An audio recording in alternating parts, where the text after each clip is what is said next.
Every night, without fail, I'd sit with my dog Max. It started out simple, just the two of us curled up on the couch after long days.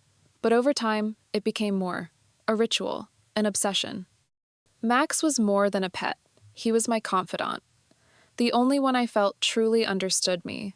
I'd whisper things to him I never told anyone else. He'd just listen with those big, knowing eyes. And then, things started to shift. It was small at first. They'd stare at the back door late into the night, wouldn't move, wouldn't sleep. I thought maybe he heard something outside, but it kept happening, night after night. One evening, I followed his gaze and noticed the ground, a section of earth that looked disturbed, looser than the rest. Max sat next to it, still as a statue. Something was buried there. Despite the growing unease in my chest, I couldn't resist. I dug. The earth was soft, almost like it wanted to give way. And then I found it, a small, weathered wooden box. Just as I touched the lid, Max growled, the first sound he'd made in days, a warning. But I didn't stop. I lifted the lid. Inside wasn't anything I expected. No photo, no bones, just a small, carved stone. Cool, unnatural, wrong. The moment I touched it, the air shifted. The world around me changed. That's when I heard it. Footsteps. Soft at first, then louder, closer. But when I turned, nothing, only darkness. Then a voice whispered, "Don't open it." I froze. Max had backed away, tail tucked, eyes locked on something behind me, something I couldn't see but felt. And then I saw it, a figure, tall, dark, unmoving. Its eyes glowed. It had been waiting. I dropped the stone. The ground trembled. The air cracked with pressure. And then the creature moved. Before it reached me, Max lunged. His growl, deep and full of rage, collided with the shadow, not with flesh, but with smoke. The creature howled a guttural, inhuman noise and began to flicker, breaking apart under Max's fury. He pushed it back, his body glowing faintly with something I couldn't explain. Power, light, and then silence. It was gone. Max stumbled back to me, exhausted. I knelt down, tears in my eyes. He had saved me from something far older and darker than I could have ever imagined. The stone, the box, they're gone now, buried again, where they belong. I'll never fully understand what happened, but I know this much. Max wasn't just a dog. He was my protector, my guardian. And some secrets are better left in the ground. Like he was trying to communicate something to me, something more than just companionship. I didn't know what was happening. All I knew was that I couldn't stop. The connection between us had grown too strong, and every time I tried to pull away, the pull to stay with him became stronger. But I also started to feel something darker, lurking just beneath the surface, something I wasn't ready to acknowledge. I should have stopped then, but I didn't, and that was the beginning of the strange events that followed. I wish I could say I understood it all, but the truth is I don't. Not yet. All I know is that whatever was happening between me and Max was just the beginning, and things were about to spiral out of control. The next few nights felt different, heavier, almost suffocating. Max's behavior became more erratic, but in a way that felt purposeful, intentional. He wasn't just sitting next to me or lying down at my feet anymore. He'd sit by the door, staring at it for hours, as if waiting for someone or something. When I tried to pet him, he wouldn't respond in the usual way. He'd glance at me with that same knowing look, as if silently telling me to stop. I started questioning everything. What was happening to him? What was happening to me? I couldn't explain why, but I felt like I was being pulled into something much bigger than a simple bond between a dog and his owner. The connection we shared had shifted into something more unsettling, more dangerous. I couldn't ignore the feeling that something was about to happen, something that would change everything. One night, after Max had been acting increasingly distant, I decided to follow him. I knew it was probably a bad idea, but I couldn't shake the curiosity gnawing at me. As always, he led me to the same spot near the back door, the area where we'd spent so many peaceful nights together. But tonight, as I approached, I noticed something strange. The ground looked different. It was disturbed, as if something had been buried there, It wasn't just a small patch of soil, it was an entire section that had been dug up and covered back hastily. Max stopped and sat next to it, eyes fixed on the ground. My heart began to race, and the air around me seemed to grow colder. Something was buried there, something that Max had known all along. I felt the urge to dig, to uncover whatever secret was hidden beneath the earth, but I couldn't shake the feeling that I was about to uncover something that I wasn't ready for.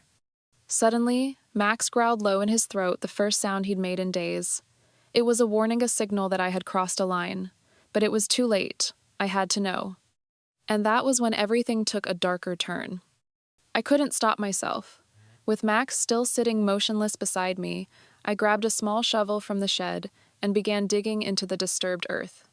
The ground was softer than usual, and my heart pounded in my chest as I unearthed what felt like a long-forgotten secret. Each shovel of dirt felt heavier than the last, and my hands trembled as I worked faster, desperate to uncover whatever was buried there.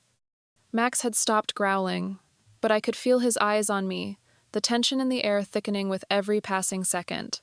The deeper I dug, the more uneasy I became. It felt like the world around me had gone quiet, like the wind had stopped blowing and the trees no longer swayed. The only sound was the steady rhythm of my digging and the faint, distant hum of something I couldn't quite place. Then, finally, I hit something solid. My hands shook as I pulled out an old wooden box.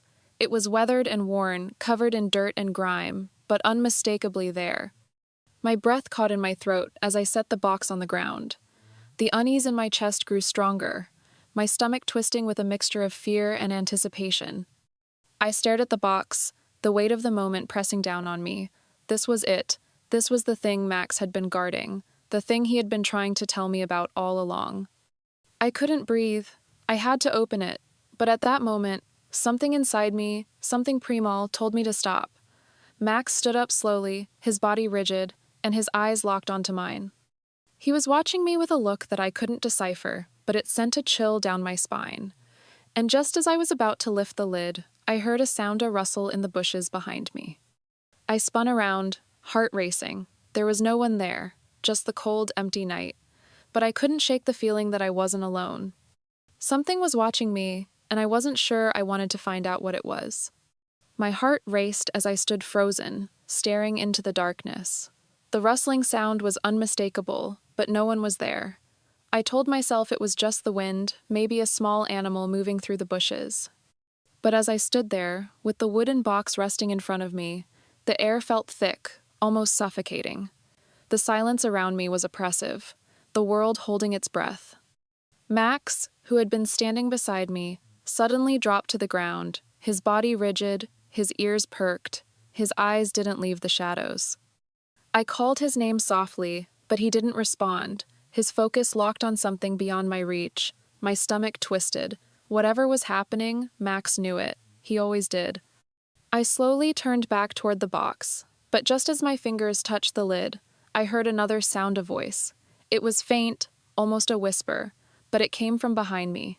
My breath caught in my throat.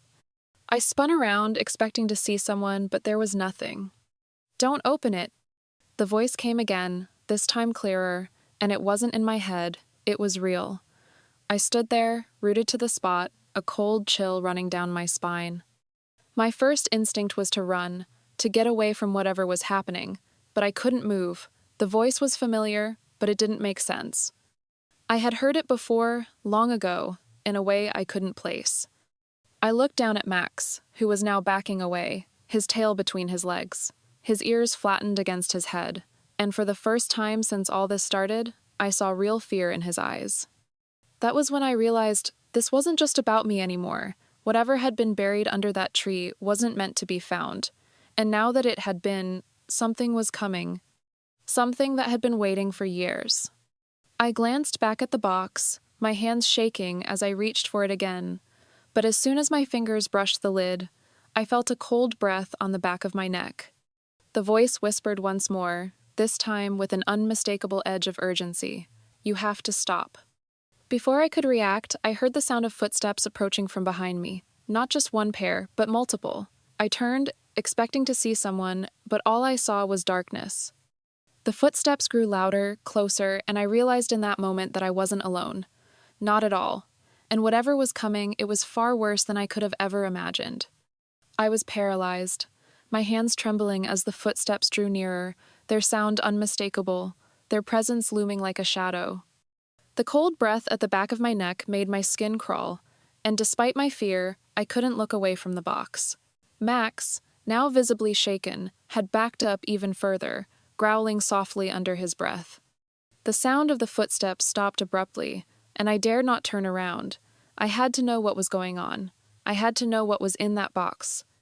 My heart raced as I took a deep breath and lifted the lid, the sound of the creaking wood echoing in the silence of the night. Inside, I found something I never could have imagined. It wasn't a photo, a letter, or any kind of physical memento, like I'd thought. It was a small, intricately carved stone. It was smooth and cool to the touch, but there was something unmistakably wrong about it.